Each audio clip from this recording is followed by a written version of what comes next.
Puji Tuhan, Shalom Bapak Ibu. Bersyukur karena hari ini kita boleh ada sama-sama kembali untuk memuji dan menyembah Tuhan di rumah Tuhan. Dan kita bersyukur juga karena hari ini kita akan sama-sama kembali mendengarkan firman Tuhan. Dan Bapak Ibu Saudara yang dikasih dalam Tuhan, saya masih ada dalam rangkaian khotbah saya tentang serial Hidup yang Mengalami Kekuatan. Selalu saya sampaikan berdasarkan firman Tuhan. Bahwa hari-hari ini bukanlah hari-hari yang mudah, bukan hari-hari yang gampang untuk kita jalani. Tapi hari-hari ini adalah hari-hari yang sulit, hari-hari yang rumit, di mana kita di dalamnya harus bertahan. Sama-sama angkat tangan kita, sama-sama bilang sama saya harus hidup bertahan. Sekali lagi sama-sama bilang sama saya harus kuat. Colek kanan kirinya, kamu juga harus kuat. Ya. Tanda-tanda zaman sudah terlihat, Bapak Ibu Saudara yang dikasih dalam Tuhan, dan hari-hari ini bukan hari-hari yang mudah. Itu sebabnya Tuhan mencari, karena orang yang bertahan sampai kesudahannya, Alkitab bilang ialah orang yang selamat. Jadi bukan soal bagaimana kita memulai, tetapi bagaimana kita bertahan sampai akhir. Dan Bapak Ibu Saudara yang dikasih dalam Tuhan, bicara tentang kekuatan, hari ini saya mau bagikan tentang dimulai dari perkataan. Jadi kuat lemahnya seseorang, sanggup atau tidaknya seseorang menghadapi badai, menghadapi masalah, menghadapi pergumulan, itu bergantung kepada setiap kita melalui apa yang kita perkatakan.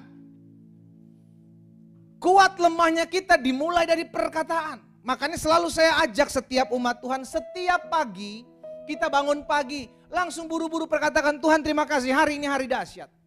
Tuhan terima kasih hari-hari ini luar biasa. Tuhan terima kasih hari ini saya akan mengecap kebaikan Tuhan. Perkatakan apa yang kau mau engkau lihat dalam hidupmu.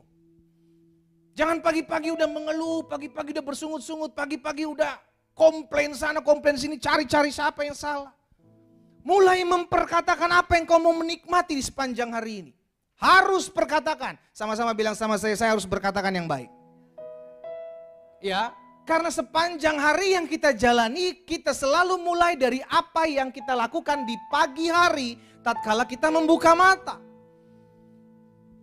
Nah, Bapak Ibu Saudara yang dikasih dalam Tuhan, itu sebabnya kenapa gereja kita setiap kali perjamuan kudus, kita selalu mengucapkan doa yang kita dengar. Ya, selalu saya bilang itu bukan mantra. Iya kan, jangan wah pendeta nih aliran apa lagi nih bacain perjamuan kudus pakai saya tolak sakit penyakit, saya tolak IGD, saya tolak sakit penyakit ini sakit. Itu bukan mantra, itu pernyataan. Engkau mau mengalami perkatakan karena semua itu dimulai dari perkataan. Suamimu keras kepala, istrimu gak mau tunduk, perkatakan hal-hal yang baik. Jangan kau approve perlakuannya. Tapi putar balik keadaan dengan apa yang akan kau ucapkan. Sehingga akhirnya setiap kita lakukan hal ini setiap hari, maka engkau akan lihat engkau sedang menabur sesuatu yang baik dalam keluargamu, dalam hubungan suami, istri, orang tua, anak, mertua dengan menantu, itu dibangun dengan perkataan. Dimulai dari perkataan. Yesaya 50 ayat yang keempat. By the way, jangan lupa Bapak Ibu tanggal 23 acara kita. Ya, Mei, berarti masih ada sebulan kurang ya, 4 minggu, 3 minggu lebih. Pastikan diri kita daftar, di bawah ada meja pendaftaran, Bapak Ibu bisa daftar di sana, tanggal 23 Mei di Villa Bambu ya, acaranya pasti seru. Dan kita support terus agar gereja ini bukan cuma sekedar ibadah, tapi kekeluargaan. Colek kanan kirinya, nggak ada lu nggak rame.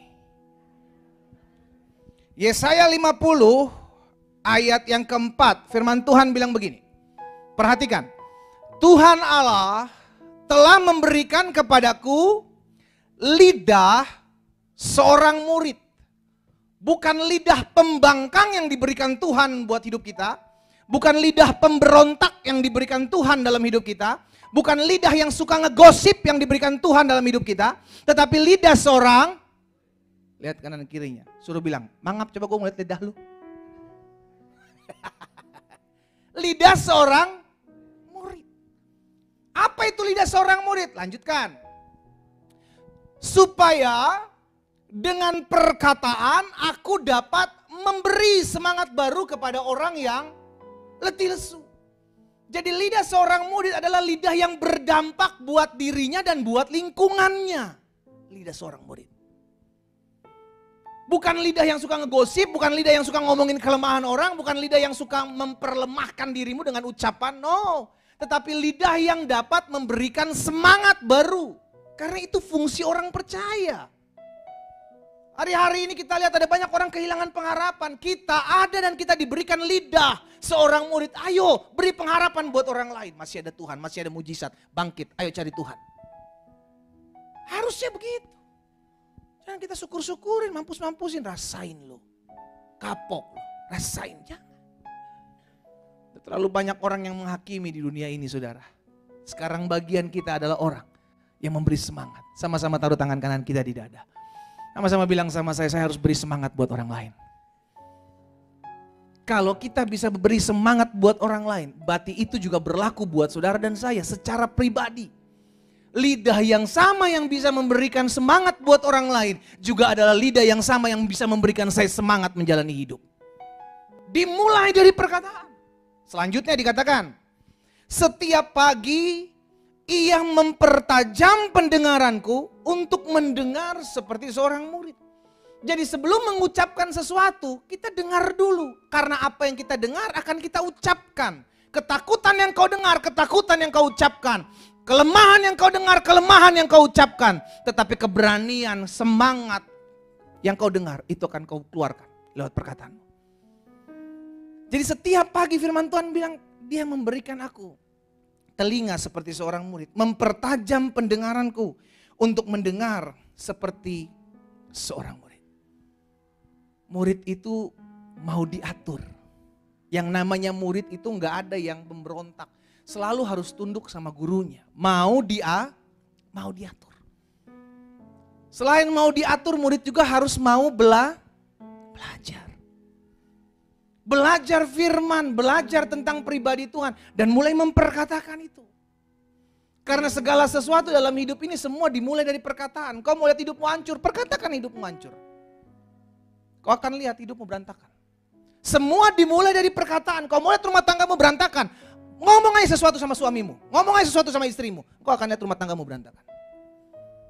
Selama omongan itu menghancurkan, selama omongan itu melemahkan, maka itu yang akan terjadi dalam hidup. Kita lihat lagi dalam Yesaya 57, saya akan bagikan dulu beberapa kebenaran firman Tuhan tentang perkataan ya Bapak Ibu ya. Yesaya 57 ayat 10. Perhatikan. Oleh perjalananmu yang jauh, engkau sudah letih lesu. Ini keberadaan bangsa Israel. Dalam perjalanan hidup kita juga kadang kita capek. Dalam perjalanan hidup kita kadang jenuh. Kok ikut Tuhan gini lagi. Kok ikut Tuhan begini lagi. Kok ikut Tuhan kayaknya gak ada pertolongan ya. Kok ikut Tuhan kayaknya gak ada pembelaan ya. Kok ikut Tuhan kayaknya gak ada perubahan dalam hidup saya ya. Terus yang kita ucapkan itu. Maka itulah yang akan terjadi dalam hidupmu. Makanya firman Tuhan ingatkan, oleh perjalananmu yang jauh, engkau sudah letih lesu. Tetapi engkau tidak berkata, apa dibilang? Tidak ada harapan. Jadi sekalipun bangsa Israel udah letih, lesu, capek, berbeban berat, namun tidak keluar dari mulut kita, dari mulut mereka, tidak ada harapan. No, mereka nggak pernah perkatakan itu. Sehingga dampaknya dikatakan, engkau mendapat kekuatan yang baru. Sebab itu engkau tidak menjadi lemah. Orang kalau tidak memperkatakan kelemahannya, maka dia kuat. Tetapi sebaliknya, kalau orang itu kuat namun memperkatakan kekurangan kelemahannya, maka dia akan jadi sama dengan apa yang dia ucapkan. Kalau saudara punya kaca di rumah, cermin di rumah, setiap kali engkau ngaca, setiap kali engkau bercermin, engkau tunjuk orang yang ada di cermin itu saat itu. Engkau berkata, kamu orang hebat. Sambil bercermin, kalau kalian berkata, engkau orang yang hebat, engkau orang yang dahsyat, engkau orang yang diurapi Tuhan. Perkatakan itu. Siapa yang kau lihat? Dirimu yang ada di cermin. Karena ini berkuasa, saudara dikasih dalam Tuhan, perkataan kita itu berkuasa. Kita lihat lagi selanjutnya bilangan 14 ayat 28. Ini perkataan firman Tuhan, ini ada penyebabnya. Jadi kenapa sampai firman ini bilangan 14 ayat 28 ini keluar dari mulut Tuhan untuk disampaikan kepada Musa untuk diteruskan kepada bangsa Israel. Kenapa? Lihat. Tuhan bilang begini kepada Musa untuk disampaikan kepada bangsa Israel. Katakanlah kepada mereka, demi aku yang hidup, demikian firman Tuhan, bahwasanya seperti apa? Seperti apa? Yang kamu katakan di hadapanku, kata Tuhan. Yang engkau ucapkan di hadapanku, demikianlah akan kulakukan kepadamu. Engkau mau lihat apa dalam hidupmu? Ucapkan. Engkau mau lihat apa dalam hidupmu? Ucapkan. Makanya saudara, kalau saudara merasa, aduh kayaknya gak enak badan saya nih. Jangan kau perkatakan, jangan-jangan jantung gua nih, jantung koroner. Aduh jangan-jangan gue stroke nih. Aduh jangan-jangan gue jatuh nih bentar lagi. Aduh jangan-jangan empedu gue nih, ginjal gue nih, otak gue nih. Sesuai dengan apa yang kau ucapkan, firman Tuhan bilang itu yang akan aku lakukan dalam kehidupan. Saudara, perkataan firman Tuhan ini keluar karena bangsa Israel. Setiap kali diperhadapkan dengan masalah, mereka selalu berkata ini. Lebih baik kami mati di padang gurun. Ketika mereka keluar dari Mesir, mereka diperhadapkan dengan Laut Tiberau. Mereka komplain sama Musa dan Harun, kenapa kalian bawa kami keluar untuk kami mati di padang gurun kah? Setiap kali ada masalah yang keluar dari bangsa Israel adalah, jangan-jangan kalian ingin kami mati di padang gurun. Setelah Laut Tiberau itu mereka lewati, mereka bersuka cita, Laut Tiberau terbelah.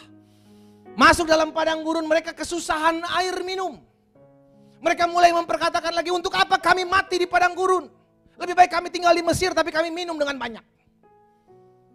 Diucapkan lagi, lebih baik kami mati di padang gurun. Dapat air, berjalan lagi, tiba-tiba dihadapkan dengan setiap hari makan mana. Susah, masa mana terus, sekali-sekali daging dong. Karena enak di Mesir kami makan daging. Kalau nggak ada daging kami makan mana terus, lebih baik kami mati di padang gurun. Lagi-lagi itu yang dikatakan. Saudara lihat kisah perjalanan bangsa Israel. Seringkali ketika ada masalah itu yang mereka ucapkan. Lebih baik kami mati, lebih baik kami mati, lebih baik kami mati. Tuhan bilang dalam bilangan 14 tadi, apa yang kau katakan di hadapanku akan aku buat. Apa yang terjadi? Mati semua di padang gurun. Siapa yang salah? Hah? Karena mereka mengucapkan apa yang mereka nggak mau. Kalau mereka tahu bahwa apa yang mereka ucapkan akan mereka terima, mereka nggak akan pernah mikir, mereka nggak akan pernah ucapkan hal itu.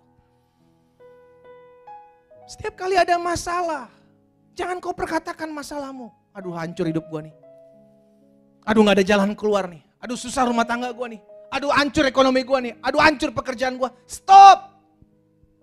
Mulai memperkatakan apa yang membangun imanmu, sekalipun belum kau lihat. Karena seperti apa yang kau ucapkan di hadapanku, kata Tuhan, itu yang akan aku lakukan. Ngeri kalau kita salah ngomong. Makanya belajar untuk lebih banyak mendengar daripada lebih banyak bicara. Itu sebabnya kenapa telinga ada 2, mulut ada. Lihat kanan kirinya, mulutnya ada berapa? Masih 1? Berarti dia harus lebih banyak mendengar daripada berbicara. Lebih banyak mendengar firman Tuhan. Karena seperti apa yang kau ucapkan, waduh saudara. Itu sebenarnya dahsyat perkataan itu. Seperti apa yang kau ucapkan di hadapanku, demikian akan aku lakukan dalam hidupmu. Firman Tuhan. Ya, jadi hati-hati sekali dengan apa yang kita ucapkan.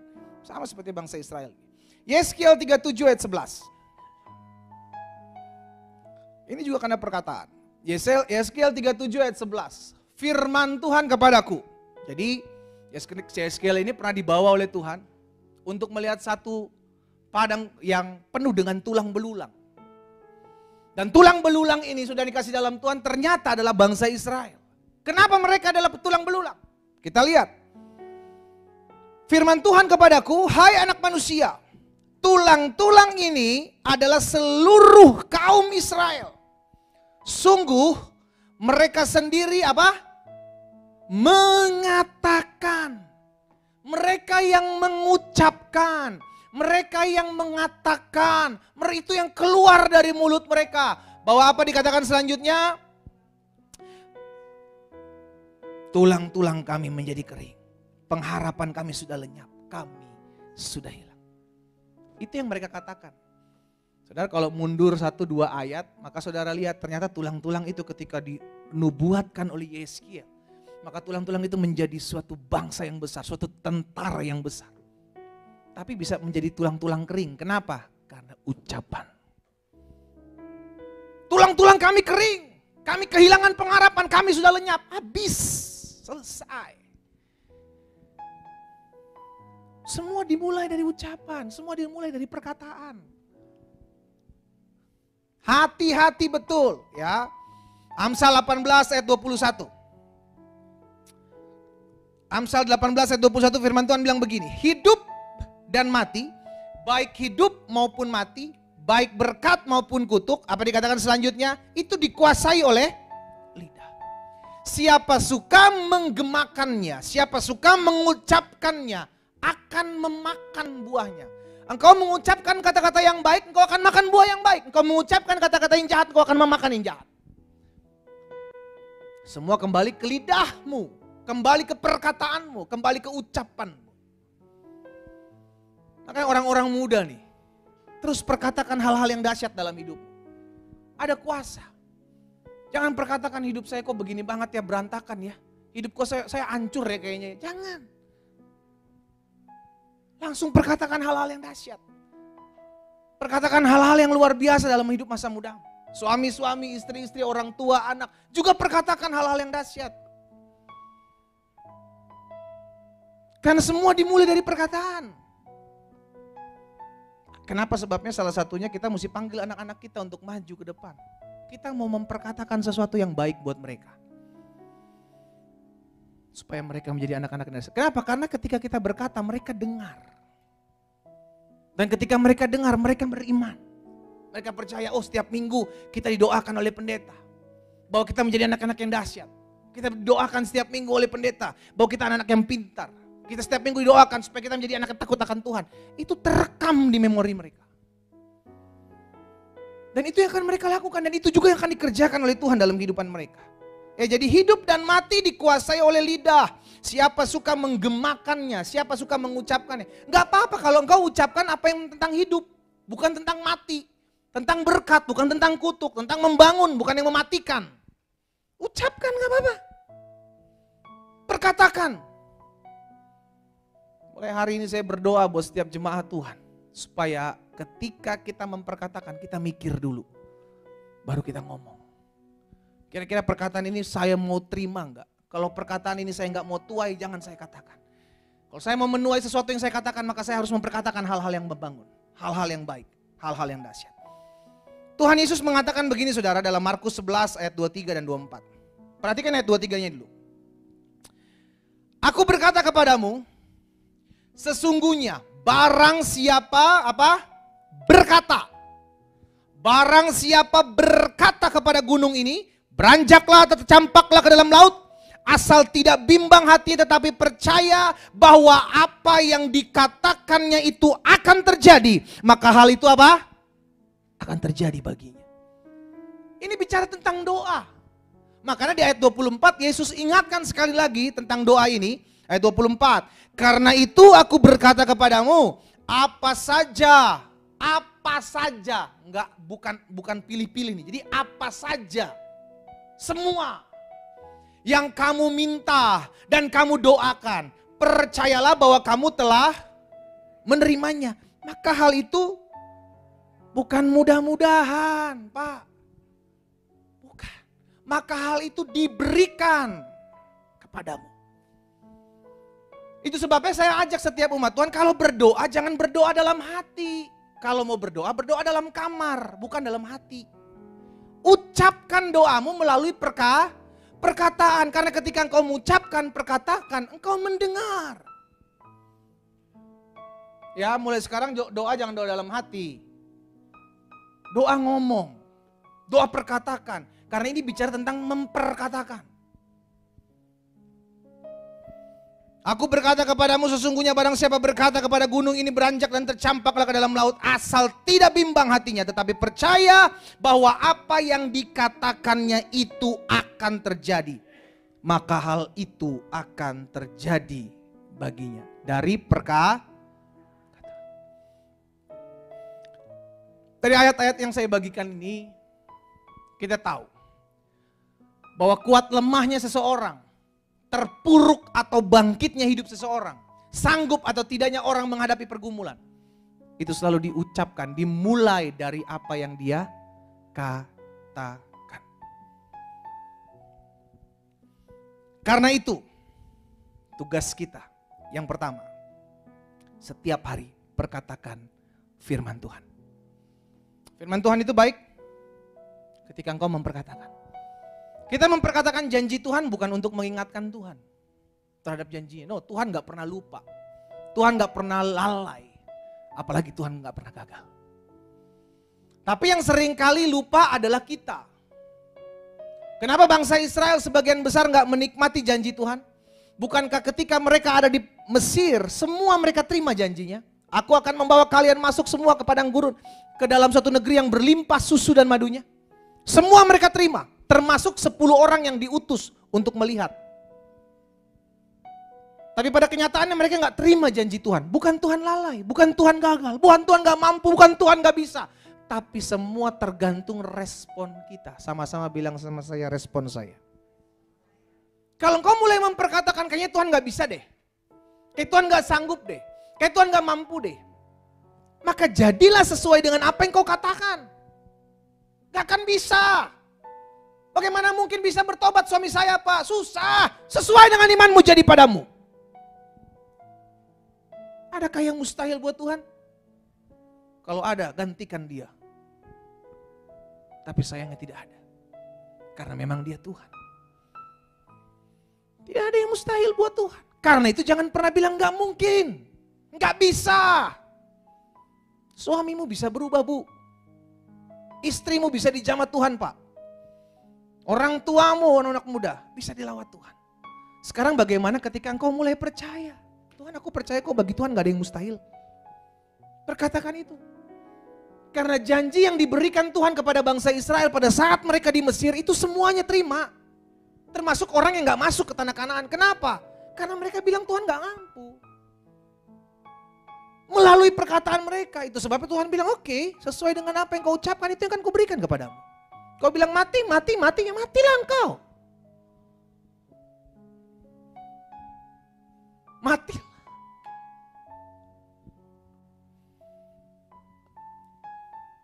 Saudara mungkin pernah dengar kisah ini. Suatu kali di pabrik daging. Itu daging itu setelah dipotong dia harus masuk ke ruang pendingin Bapak Ibu.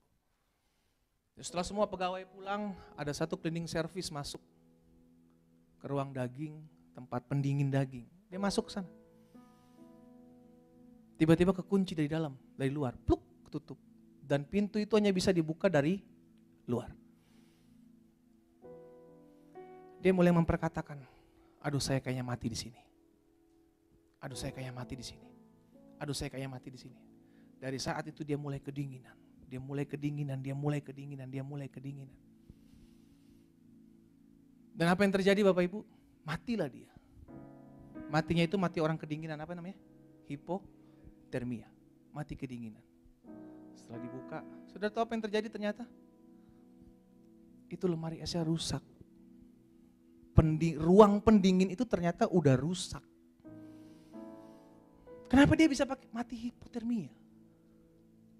Karena dia bilang mati kedinginan, mati kedinginan, mati kedinginan. Gue mati di sini, gue mati. Karena udah terkunci, udah kehilangan pengharapan. Betapa dahsyatnya kekuatan perkataan dan main di pikiran. Satu lagi, ada orang olahragawan, dia medical check up. Diceklah paru-parunya, ada kanker paru-paru. Hasil ceknya, kanker paru-paru. Mulai dari saat itu dia mulai berpikir, aduh saya ini udah kena kanker paru-paru. Dia mulai ngomong ke orang-orang, Ya hidup saya gak lama lagi, saya udah kena kanker paru-paru. Gak lama dia mati Bapak Ibu. Kanker paru-paru mati karena kanker paru-paru. Bapak Ibu tahu apa yang terjadi? Setelah dicek, ternyata hasil ronsennya ketuker. Itu bukan ronsen dia. Karena dia perkataan. Ronsennya sehat. Enggak ada ronsen paru-paru, penyakit paru-paru enggak ada. Engkau jadi seperti apa yang engkau katakan. Pasanganmu, orang-orang di sekelilingmu akan jadi sama seperti apa yang kau katakan. Makanya kalau lagi ribut suami istri, jangan ngomong yang melemahkan pasanganmu, Pak, Bu. Jangan. Engkau tahu istrimu cerewet, jangan ditambahin. Dasar istri cerewet, tambah jadi dia. Karena engkau memperkatakan. Dasar istri tukang foya-foya, jadi dia. Habis duit lu. Ngomong sebaliknya, dasar istri irit. Dasar istri tukang nggak ngomong-ngomong. Jangan jadi bisa juga lah ya. Ngomong sebaliknya. Karena engkau tidak akan siap ketika apa yang kau ucapkan itu terjadi dalam hidup pasangan. Kalau saudara siap sih ya nggak masalah lah. Tapi kan kita nggak pengen. Pasangan kita, anak-anak kita, orang tua kita, teman-teman sekalian kita jadi seperti apa yang kita ucapkan. Jangan. Pikir sebelum kau perkatakan. Makanya saya latih setiap umat Tuhan. Setiap hari ucapkan janji Tuhan. Aku dahsyat, aku berharga. Aku luar biasa di pemandangan mata Tuhan. Aku diberkati, aku berhasil, aku beruntung. Setiap hari perkatakan. Siap? Itu sih kembali ke Bapak Ibu. Kalau Bapak Ibu mau ya mau jalan. Kalau nggak mau ya salah juga. Perkatakan. Ucapkan. Saudara udah tahu kok firman Tuhan. Apa yang kau ucapkan itu yang aku lakukan kepadamu, kata firman Tuhan. Ya. Alkitab bilang iman timbul dari pendengaran terhadap firman Kristus. Jadi kalau baca Alkitab itu mesti ngomong, jangan dalam hati. Doa, baca Alkitab itu ngomong.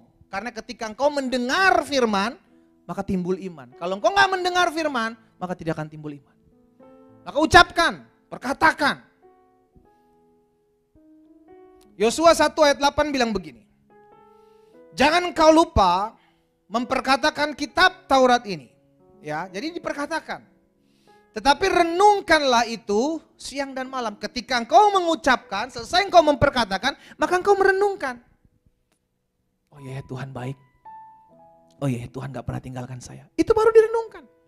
Kalau direnungkan gak usah diucapkan. Tapi pertama kali engkau membacanya, perkatakan. Namanya perkatakan itu ngomong. Perkatakan kitab Taurat ini. Perkatakan firman.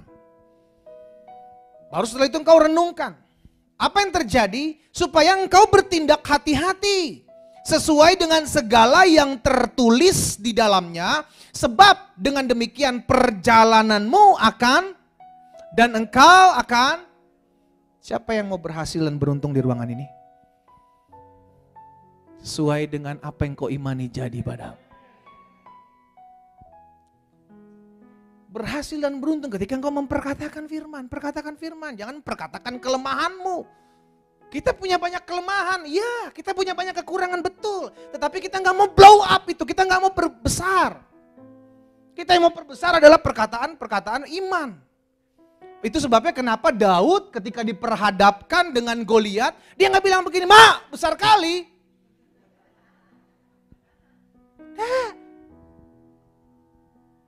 Yang Daud perkatakan apa? Aku punya Tuhan yang bersama dengan aku. Coba lihat.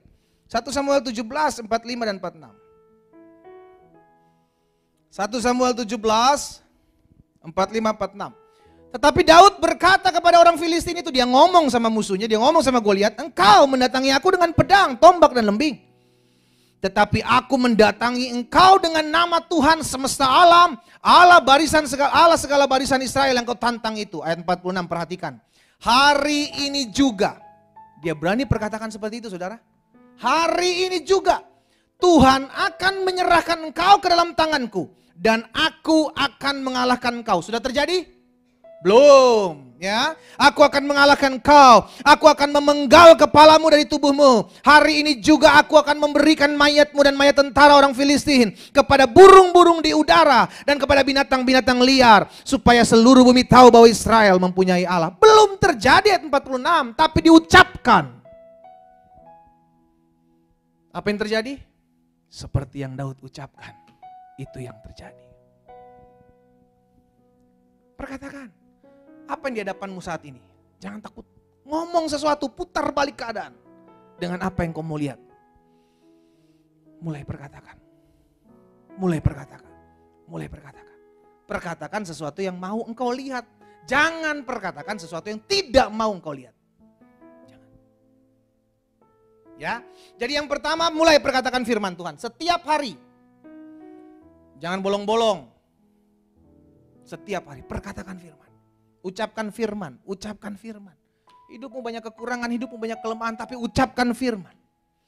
Iman timbul dari pendengaran firman Kristus. Yang kedua, karena perkataan sangat menentukan kuat atau lemahnya hidup seseorang, maka yang pertama perkatakan firman Tuhan setiap hari. Yang kedua adalah jaga betul pergaulan kita. Kita ini makhluk sosial manusia. Tapi izinkan saya mengingatkan hal ini. Engkau akan seperti orang di mana engkau bergaul. Soon, tidak lama, engkau akan jadi sama. Karena itu pastikan jangan sampai lu bergaul dengan orang yang salah. Komunitas yang salah. Kau akan menjadi orang-orang yang kasar ketika engkau bergaul dengan orang-orang yang kasar. Saudara gak suka minum, saudara gak suka judi, saudara gak suka main perempuan. Cepat atau lambat ketika engkau bergaul dengan orang-orang seperti itu, you akan jadi sama dengan orang itu. Kenapa? Karena kita akan merasa aneh kalau gak lakukan seperti apa yang ada di komunitas kita. Aduh, gue beda sendiri. Karena hidup ini cuma dua. Either kita dipengaruhi atau kita mempengaruhi. Kalau kita nggak bisa mempengaruhi, maka hidupmu akan dipengaruhi dengan orang-orang yang di sekeliling. Bahaya, saudara, bahaya. Karena ketika engkau mendengar perkataan-perkataan yang melemahkan, engkau akan jadi sama dengan orang-orang seperti itu. Dan itu akan sangat mempengaruhi. Suatu kali, dua orang sahabat berkumpul, berbicara laki-laki dengan laki-laki, berbicara tentang pekerjaan dan penghasilannya. Dia berkata, kamu kerja di mana? Saya kerja di toko. Oh, jaga toko, iya. Tapi punya kamu? Bukan. Ada yang punya, oke. Berapa gaji kamu? Gak banyak sih. Iya berapa? 7,5. 7.500.000? Bukan. 750.000. Wih, kecil sekali. Kasian ya. Bos kamu tuh gak menghargai kamu loh. Bos kamu itu gak menghargai keringat kamu. Saudara, mulai dari situ pikiran orang ini berubah loh. Dia kerja mulai malas-malasan. Karena dia berpikir apa? Pemimpin saya tidak memberikan sesuatu yang bernilai buat saya. Dia gak menghargai saya. Dia mulai masuk, kadang besok masuk lagi, kadang enggak, kadang enggak. Ditelepon sama bosnya. Kamu kenapa kok berubah? Ya besok saya mau masuk bos. Ketika masuk dia ngomong. Ya habis. Saya kayak merasa bos gak menghargai saya. Bosnya bilang begini, kamu kerja bukan baru 5 tahun, bukan baru 10 tahun. Kamu kerja udah lama sama saya. Kenapa tiba-tiba kamu punya pikiran seperti itu? Ya gak tahu, saya tiba-tiba aja kepikiran. Padahal kan memang dari omongan orang, temennya. Saya minta naik gaji bos. Oke, kata bosnya. Apa yang udah bisa kamu berikan sama saya? Gak tahu juga, dia bingung. Akhirnya dia mulai kembali lagi malas-malasan. Ditanya lagi malas-malasan. Saudara tahu apa yang terjadi nggak lama kemudian? Pemutusan hubungan kerja. Hanya oleh karena perkataan seorang teman yang tidak bertanggung jawab. Dia jadi sama seperti apa yang temannya pikirkan. Begitu dahsyatnya perkataan itu. Dulu udah tahun-tahunan dia gak pernah berpikir seperti itu. Dia jalani dengan enjoy. Dia nikmati dengan penghasilan seperti itu. Tapi karena perkataan seseorang dia mulai berpikir, oh iya bener juga ya. Oh iya bener juga ya. Oh iya benar juga ya. Itu yang pertama. Yang kedua, ada seorang wanita, ibu-ibu rumah tangga, mendapat giliran arisan. Giliran arisan di rumahnya, datanglah saudara-saudaranya. Masuk ke rumahnya. Biasa ibu-ibu kan, mulai dari garasi dia liatin, sendal-sendal yang liatin. Semua dia liatin, vas bunga dia liatin, tempat tidur dia liatin. Semua ada ruangan dia liatin. Dia bilang sama yang punya rumah, kamu bisa tinggal di rumah sekecil begini? Saya sih gak pernah pikir seperti itu ya. Ya rumah ini kecil loh, kamu gak ngap? Iya kata tinggal di akuarium ngap. Padahal rumahnya juga udah lumayan. Tapi ketika dia mulai mendengar hal itu Bapak Ibu, arisan bubar, dia mulai ngomong sama suaminya, Pak kayak rumah kita kekecilan deh. Bapaknya kaget, astaga. Udah puluhan tahun kita ditinggal di sini, kenapa lu baru sadar sekarang rumah kita kecil? Kemarin kemana aja? Cuman dari ucapan seseorang yang tidak bertanggung jawab, dia terima. Mulai dari saat itu hubungan rumah tangganya tidak harmonis. Karena engkau salah bergaul, engkau akan lihat dampak pergaulanmu. Karena perkataan-perkataan tempat-tempat di mana engkau bergaul akan mempengaruhi hidupmu. Saya gak bilang kita gak boleh bergaul buat semua orang, pilihlah tempat. Kalau engkau bisa berdampak di tempat itu, engkau bisa mempengaruhi tempat itu, good. Tapi kalau engkau pikir tempat ini mempengaruhi saya banget, hubungan rumah tangga saya jadi kacau, hubungan usaha dagang saya jadi kacau, saya jadi tambah hancur. Leave it, tinggalin. Jangan tinggal di situ. Cari komunitas yang baru. Jaga pergaulan. Yang kedua, karena engkau tahu perkataan itu menentukan kuat atau lemahnya seorang, maka jaga betul pergaulan. Yang ketiga, kuat lemahnya seorang akan dalam menjalani hidup ini akan sangat ditentukan dari apa yang diperkatakannya. Karena itu yang ketiga, jagalah hatimu dengan segala waspada. Pendeta, apa hubungannya ketika kita memperkatakan lalu ada di hati? Saudara tahu, Yesus katakan begini, apa yang dalam hatimu, itu yang akan keluar dari mulutmu. Itu sebabnya pusatnya adalah hati. Kita lihat sama-sama dalam Lukas 6 ayat 45. Lukas pasal 6 ayat 45 bilang begini, orang yang baik mengeluarkan barang yang baik dari perbendaharaan, artinya yang baik. Orang yang jahat mengeluarkan barang yang jahat dari perbendaharaan yang jahat.